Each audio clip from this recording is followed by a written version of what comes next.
മത്സ്യത്തിൽ നിന്ന് മാറി കുപ്പിവെള്ളം എത്രത്തോളം വിഷമയമാണ് എന്നൊരു കാര്യത്തിലേക്ക് കൂടി പോവുകയാണ്. മനുഷ്യവിസർജ്യം അടക്കം കലർന്ന കുപ്പിവെള്ളമാണ് വിപണിയിൽ. ഭക്ഷ്യസുരക്ഷാ വകുപ്പിന്റെ പരിശോധനയിലാണ് കോളിഫോം ബാക്ടീരിയ അടങ്ങിയ കുപ്പിവെള്ളം കണ്ടെത്തിയത്.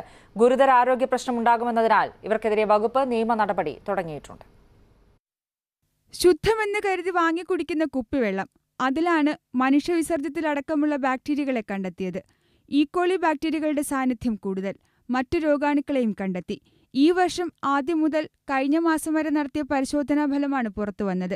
മൂവാറ്റുപുഴ ആസ്ഥാനമായ അശോക, കോലഞ്ചേരിയിലെ ഗ്രീൻ വാലി, കോട്ടയം ആനിക്കാട് ആസ്ഥാനമായ ബ്ലൂമിംഗ്, കോട്ടയം നെടുങ്കടപ്പള്ളിയിലെ മൗണ്ട് മിസ്റ്റ്, കോട്ടയം വില്ലൂന്നിയിലെ ബേസിക്, തിരുവനന്തപുരം കിൻഫ്രയിലെ മക്ഡവൽസ്, നെയ്യാറ്റിൻകര TB ജംഗ്ഷനിലെ അക്വാസ്വയർ, കൊല്ലം കുട്ടിക്കടയിലെ ഡിപ്ലോമാറ്റ് 1, കൊല്ലം പുത്തൂരിലെ ബ്രിസോൾ, ആലുവ മരപ്പള്ളി ആസ്ഥാനമായ ഗോൾഡൻ വാലി നെസ്റ്റ് എന്നിവയുടെ ഒരു ബാച്ചിലാണ് രോഗാണുക്കളെ കണ്ടെത്തിയത്. ഛർദിൽ, വയറ്റിളക്കം, ഇതാണ് ഏറ്റവും പ്രധാനമായിട്ട്. സിവിയർ അബ്ഡോമിനൽ പെയിൻ, വയറ്റിൽ നിന്ന് ബ്ലഡിലേക്ക് അത് പോകാം. അങ്ങനെയാണെങ്കിൽ അത് വളരെ സീരിയസ് ആയിട്ടുള്ള സെപ്സിസ് എന്നുള്ള രോഗത്തിലേക്ക് മാറും.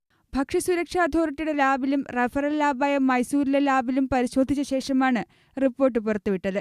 പ്രശ്നം കണ്ടെത്തിയ ബാച്ച് കുപ്പിവെള്ളം വിപണിയിൽ നിന്ന് പിൻവലിച്ചിട്ടുണ്ട്. കാശുകൊടുത്ത് രോഗം വിലയ്ക്ക് വാങ്ങേണ്ട ഗതികേട്. പരിശോധനകൾ കൃത്യമാക്കിയില്ലെങ്കിൽ വീണ്ടും ആവർത്തിക്കപ്പെടുമെന്നുള്ളതിൽ സംശയവുമില്ല. PR Praveena, Asianet news, Thiruvananthapuram.